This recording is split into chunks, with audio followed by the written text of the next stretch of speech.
We have Knight Kiplinger on the phone to, or is we have him, or did you just cut him off? He's here. Okay. Knight. Hello there. Hello, Mr. Chairman.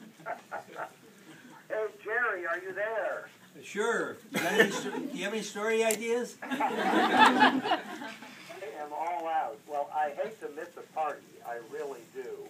But last night something overtook me, and I have to rest up for a short trip to Bay Tree tomorrow. So Hard luck. Yeah, I stuff. am with you, but I wanted to just tell you how much we're going to miss you in so many ways.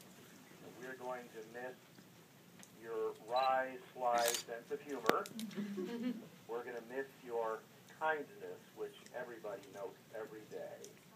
We're going to miss kielbasa and bratwurst, but maybe somebody else can pick up the mantle there. But most of all, Jerry, we're going to miss your professionalism. You know, when you first came to Kiplinger inquiring about a position, we saw all that Chicago journalism experience on your resume, and we knew that we had a winner, because nobody comes out of the hard-knock school of reporting in Chicago without really knowing his stuff. You said it. Really, as Austin Kiplinger can attest. And, you know, we observe you in meetings where you never have the most to say, but you're always right on target. You know, a lot of people talk more than they think, and some people say more than they know, but with you, Jerry, we could count on your knowing more than you were letting on. And every observation you were making in a staff meeting, every analysis was backed up by a lot of really solid reporting. So, let me just say that it's been a great honor to have you as a colleague all these many years, and you've got big shoes to fill, but we will carry on, and we hope that you'll come by and see us and make us feel really envious of your retirement. So, over and out. Who's next? Mr. Chairman. Mr. Chairman, in your absence and as your surrogate, I have in front of me a plaque, which is a very nice thing that you put under your pillow and cuddle up with at night. It says, presented to Jerome J. Idezak in recognition of retirement from the Kiplinger Washington Editors, Inc., 20 years of valued service, 1992-2012. 1992. Well, What a great year that was. Little did we know. We turned George Herbert Walker Bush out of office, little knowing that on election day GDP was growing at over 3%. Now, if we'd known on this past election day that GDP was contracting, gee, what would the difference have been? Probably nothing at all. Well, I'm just going to listen in, so y'all carry on. I think Well, I Austin will has, act as your surrogate and present the plaque to Jerry, and now everyone applaud.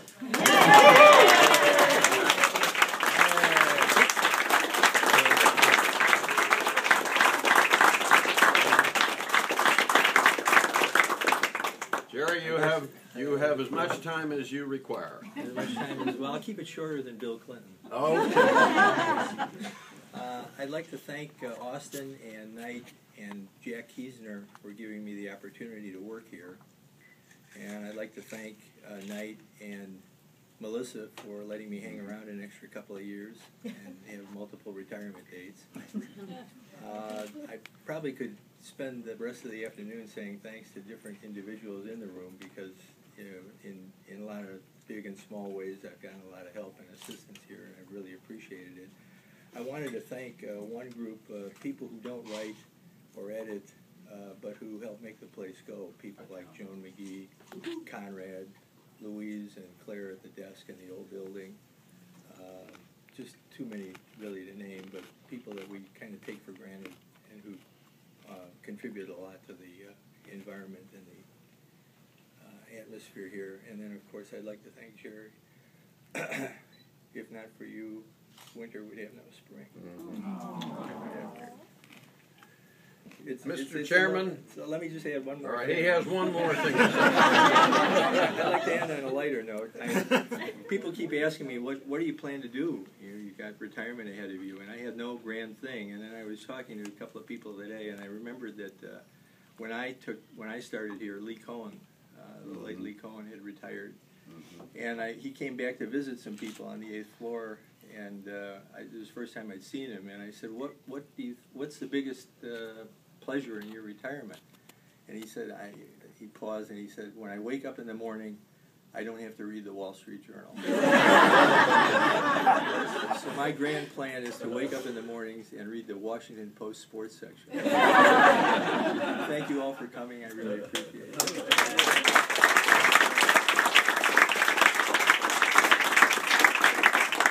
Mr. Chairman, Yes, indeed.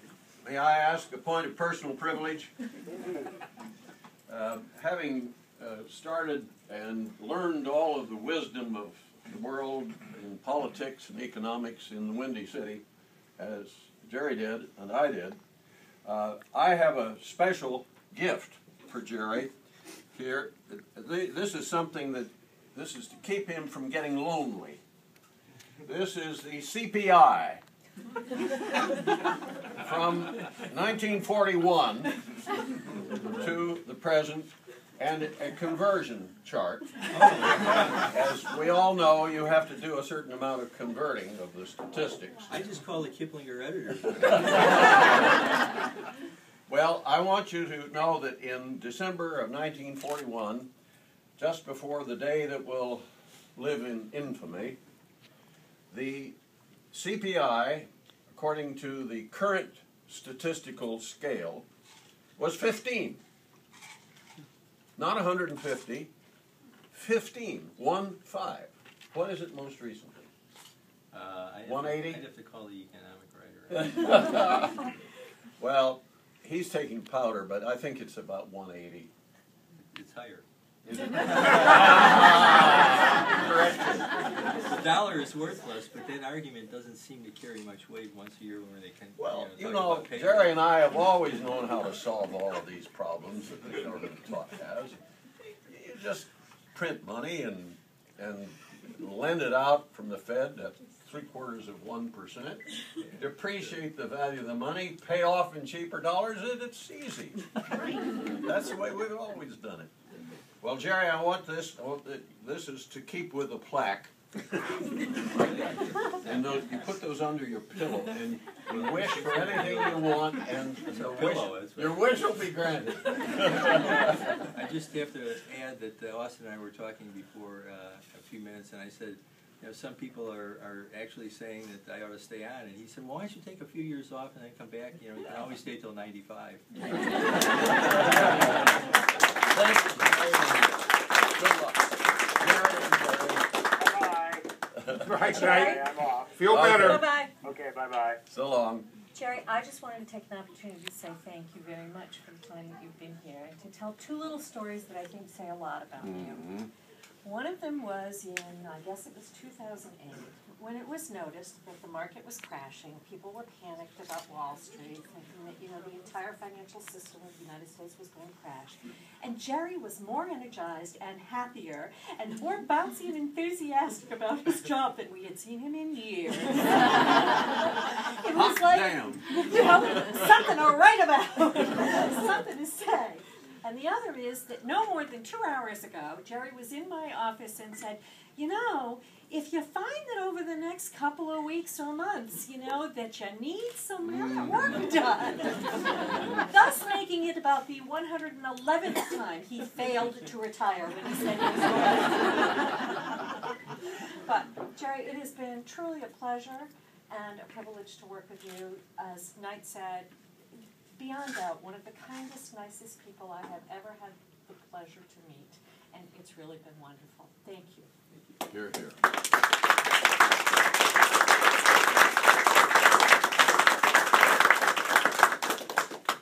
Well, all I can say about the stock market crashing is, as Rahm Emanuel said, never let a crisis go to waste. back to Chicago. And let me urge anybody, please write something to Jerry on the board. We're going to take a picture of it when before he leaves. And have something to eat and something to drink. Yes. Eat, drink, and be merry. And carry on. Yes.